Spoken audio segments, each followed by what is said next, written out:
Oke, kali ini kembali lagi dengan saya di channel Jarwa Fish. Yang akan saya bahas masih seputar Cana Maru. Dan yang sedang saya videokan ini adalah batch atau kelompok anakan Cana Maru hasil breeding sendiri untuk yang keempat kali atau batch keempat. Sebelumnya saya mau cerita terlebih dahulu. Jadi waktu itu juga saya kalau nggak lupa juga pernah membuat video tentang batch keempat ini ya. Cuma waktu itu kalau nggak salah ukuran baby atau burayak Cana Maru itu masih sangat kecil. Di dalam satu akuarium saya isi, kalau nggak salah, bukan saya isi ya, maksudnya dalam satu akuarium itu ada sekitar mungkin ratusan ekor telur yang menetas menjadi burayak Cana Maru.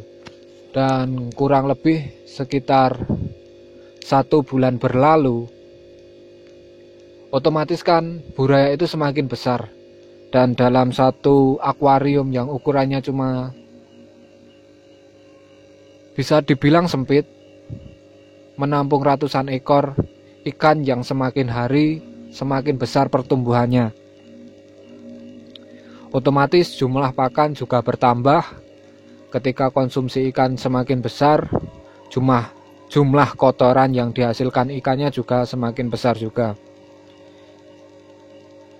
Nah, yang mau saya omongkan kali ini adalah tentang amonia atau ledakan amonia yang terjadi pada batch keempat ikan Cana Maru hasil budidaya saya sendiri. Jadi singkat cerita,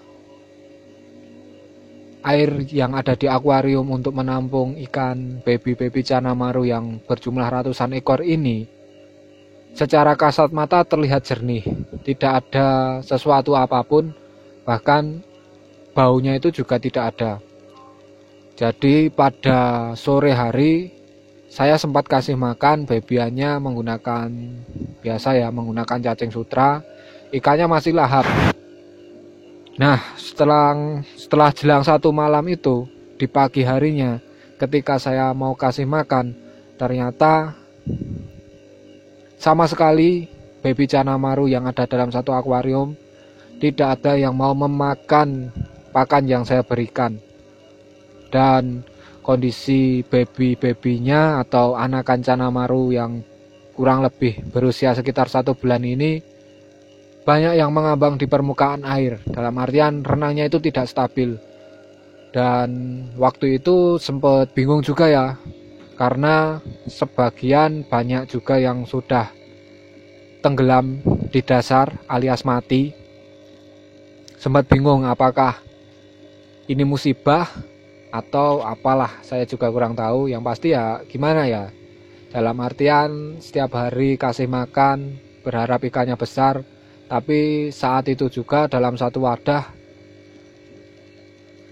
baby Cana Maru itu bisa dibilang keracunan. Mungkin yang bahasa populernya adalah ledakan amonia ya, karena ya itu tadi, sore masih sehat, masih mau makan, tapi tiba-tiba di pagi hari ikannya dalam keadaan seperti itu.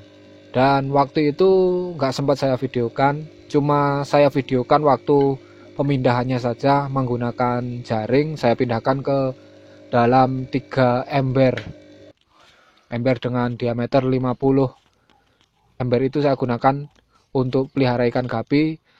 Terpaksa ikan gapinya saya pindahkan. Saya lebih mengutamakan keselamatan baby Cana Maru itu.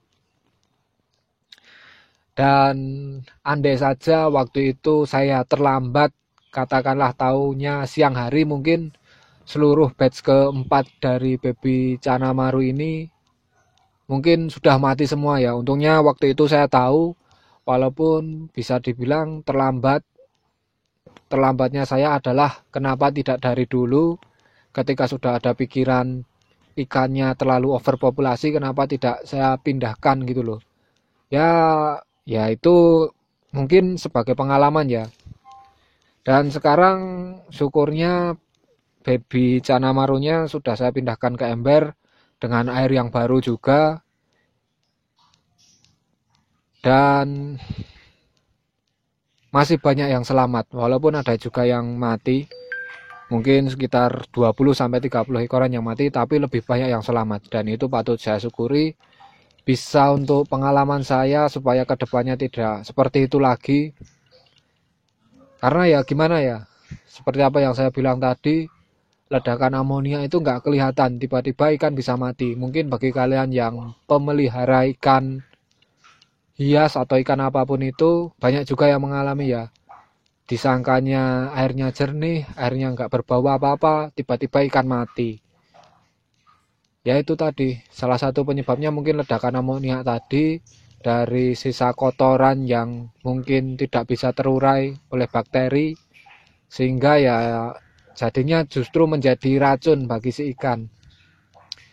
Tapi kalau kasus seperti itu, dari pengalaman saya, selama kita sadar, mungkin selama kita tahu terlebih dahulu ikannya sudah berenangnya susah, berada di permukaan air, ketika kita cepat-cepat untuk ganti air, biasanya hal itu bisa tertangani.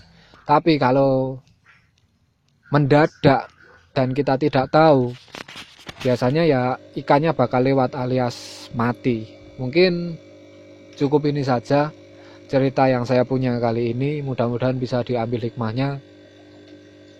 Terkhusus ya bagi saya pribadi, saya sendiri, mudah-mudahan bisa belajar dari ini supaya kedepannya tidak terjadi hal yang sama. Dan mungkin cukup ini saja video yang saya punya kali ini. Mudah-mudahan bermanfaat. Setidaknya ada video dokumentasi yang saya upload ke channel ini.